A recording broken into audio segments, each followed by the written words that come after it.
सोचिए, भारत जैसी विशाल अर्थव्यवस्था का दिल कहाँ धड़कता है? जी हाँ, हमारे गांवों में। लेकिन इस विशाल ग्रामीण बुनियादी ढांचे को चलाने वाली शीर्ष बैंकिंग संस्था के जटिल तंत्र को समझना बेहद जरूरी है। आज के इस विश्लेषण में हम इसी मशीनरी के काम करने के तरीके को बिल्कुल बारीकी से समझेंगे।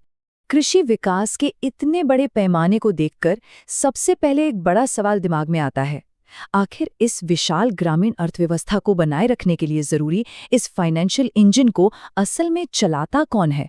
इस इंजन के बिना तो देश के गांव और किसान आगे बढ़ ही नहीं सकते। इस पूरी कहानी को समझने के लिए हम नाबार्ड के इतिहास से लेकर इसके काम, इसकी शासन प्रणाली, 2018 के उस बड़े कानूनी बदलाव और आज की जमीनी चुनौतियों को एक-एक करके डिकोड करेंगे। तो चलिए शुरुआत करते हैं इसकी स्थापना और इसके रोचक इतिहास से। बात है 1979 की।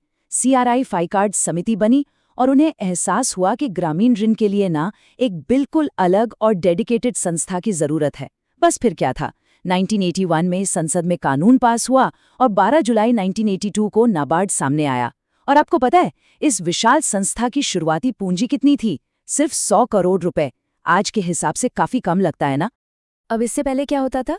रिजर्व बैंक ऑफ इंडिया यानी RBI खुद सीधे तौर पर ग्रामीण ऋण का प्रबंधन करता था।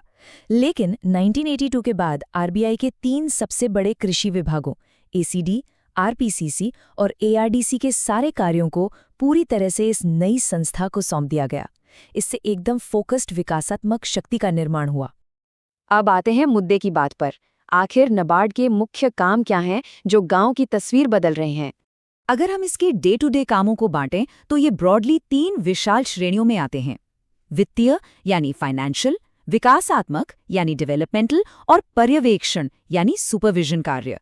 यही वो मूल ढांचा है जिस पर ग्रामीण विकास की पूरी इमारत खड़ी है। वित्तीय रूप से देखा जाए तो ये एक सच्चे इंजन की तरह काम करता है।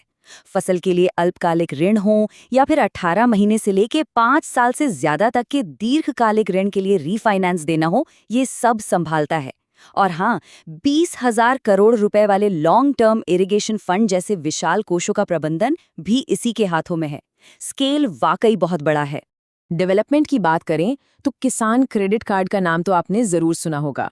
1998 में नाबार्ड ने RBI के साथ मिलकर इसे डिजाइन किया था। इस एक स्कीम ने किसानों के लिए लोन लेने का तरीका बिल्कुल बदल कर रख दिया। एक रियल गेम चेंजर। और सिर्फ यही नहीं, 1992 में इन्होंने self help group bank linkage program शुरू किया। 2018 तक आते आते 23 लाख से ज्यादा स्वयं सहायता समूहों को सफलतापूर्वक बैंकों से जोड़ा जा चुका था। और अब ई-शक्ति प्रोजेक्ट के जरिए इन सभी को तेजी से डिजिटल किया जा रहा है। कमाल का फाइनेंशियल इंक्लूजन है ये। तीसरा बड़ा काम है निगरानी रखना। नाबार्ड पूरे देश के सहकारी बैंकों और क्षेत्रीय ग्रामीण बैंकों पर कड़ी नजर रखता है। ये इंश्योर करता है कि ये बैंक सही से काम करें और आधुनिक कोर बैंकिंग सॉल्यूशन यानी CBS नेटवर्क से पूरी तरह जुड़ जाएं, ताकि आम आदमी का बैंकिंग अनुभव और बेहतर हो सके। अब इतने विशाल लेवल पर काम चल रहा है तो इसका स्ट्रक्चर और गवर्नेंस कैसा होगा? चलिए देखते हैं। अगर आप इसके बोर्ड ऑफ डायरेक्टर्स को देखेंगे तो आपको एक बहुत ही बैलेंस्ड टीम दिखेगी। एक अध्यक्ष, ग्रामीण अर्थव्यवस्था के 3 विशेषज्ञ, RBI के 3 निदेशक और केंद्र तथा राज्य सरकारों के मिलाकर 7 अधिकारी, साथ में एक मैनेजिंग डायरेक्टर। ये पूरा सेटअप इसलिए बनाया गया है ताकि हर लेवल पर सख्त और मजबूत निगरानी बनी रहे। अब बात करते हैं एक ऐसे लेजिस्लेटिव शिफ्ट की जिसने संस्था के वित्तीय पैमाने को पूरी तरह से बदल दिया। 2018 का संशोधन, 30,000 करोड़ रुपए। 2018 के संशोधन ने इसकी ऑथराइज्ड कैपिटल में भारी बढ़ोतरी की। ग्रामीण मांगों को पूरा करने के लिए पूंजी को 5,000 करोड़ से बढ़ाकर सीधा 30,000 करोड़ रुपए कर दिया गया। सोचकर देखिए, ये कितना बड़ा उछाल है। इस कानून ने एक चीज और की, इसने RBI के स्वामित्व हिस्से को अलग कर दिया। नए नियम के हिसाब से अब संस्था में कम से कम 51% मेजॉरिटी कंट्रोल अकेले केंद्र सरकार के पास होना चाहिए। एक और फायदा ये हुआ कि MSMEs यानी लघु उद्योगियों के लिए जो निवेश सहायता पहले सिर्फ 20 लाख थी, उसे बढ़ाकर 10 करोड़ रुपए कर दिया गया। लेकिन ठहरिए, सब कुछ इतना आसान नहीं है। इस पूरी तस्वीर का एक दूसरा रुख भी है जिसे देखना बहुत अहम है। एक गंभीर मुद्दा ध्यान देने योग्य है। आरबीआई के साथ इक्विटी का जो लिंक टूटा है ना, वो एक बड़ा जोखिम पैदा करता है।